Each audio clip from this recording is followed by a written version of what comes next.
And I'm Garrett. Hi, I'm Caroline. And this is Movie Night with Marci and Garrett. Today we'll be reviewing Mad Max Fury Road. Mad Max Fury Road, while made 30 years after the last installment of the Mad Max franchise, reboots the story of post-apocalyptic ex-cop Max as he continues his way across the desert. And while it's not the exact same storyline, we have seen the return of director George Miller, who directed the previous 3 installments of the trilogy, last time featuring Mel Gibson.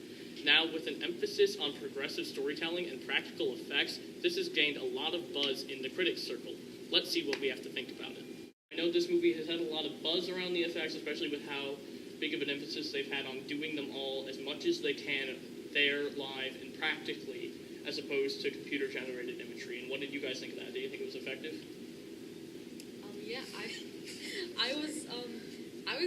I was really satisfied with the effects because they did try to keep it practical, and giant explosions and lots of blood everywhere are really fun. But it was more satisfying to watch than other. I'm not a big fan of just big action movies, but I really enjoyed watching this one. I don't think there really was a point where I was like, oh, this is too much. I don't want to watch this anymore.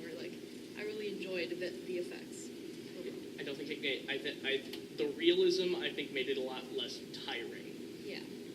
Yeah, I normally basically take a nap if I'm watching the Avengers or Iron Man or something like that, and they all start fighting. It's okay, time to check out for 20 minutes. In this movie, it was basically 2 hours of that, but I was never not interested the entire time. I was so engaged, and it was just really well done. Why don't we move on to the performances and the characters and how we thought those were? Because while the title is Mad Max, one of the predominant character on the poster and in all the reviews, and really what everybody's talking about, and really the star of the movie is Charlize Theron's character of Furiosa.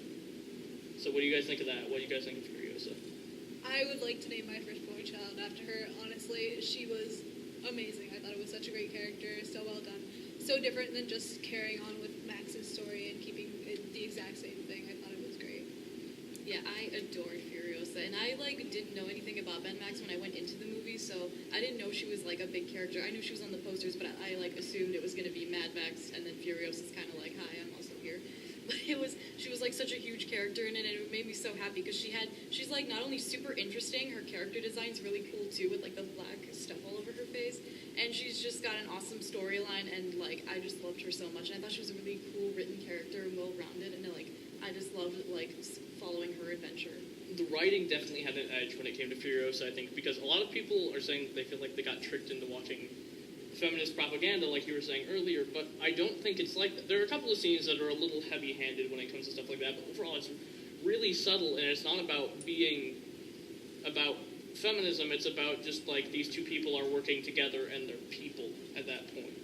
And it's not, and the movie really knocks society putting women up on a more delicate pedestal, and that's why I think it works so well, is because the writing isn't in your face about it, it's just accepting it as the way it should be. So overall thoughts on the film? Overall thoughts on the film. It was good. That's pretty much all I can say without spoiling it, but you should go see it right now. Yeah, basically, it is really good. I don't know what I was expecting because I didn't go to the theater knowing really much anything about Mad Max, but I was really satisfied when I left the theater, and that was honestly worth the money, and it is definitely... I think it's definitely an experience that you're not going to get if you wait for it on home video, or if you pirate it, or do whatever it is you do normally, because only, I think, in a theater, in a good theater, don't wait for it at the dollar movie, are you really getting the experience. And I think that's what it is. I think it's actually, in this case, and I don't say this very often, I think the last movie I ever said this was about was Inception. It's not a movie, it's an experience. It's nothing else you'll really see ever. Yeah. And there aren't many movies where I'm wow, I really should have seen that in the theater. There aren't many times where I feel like I'm getting my money's worth. But this is the time I felt like I was getting my money's worth, because there's such a difference between watching that on a big screen with the good sound and all that quality versus just sitting at home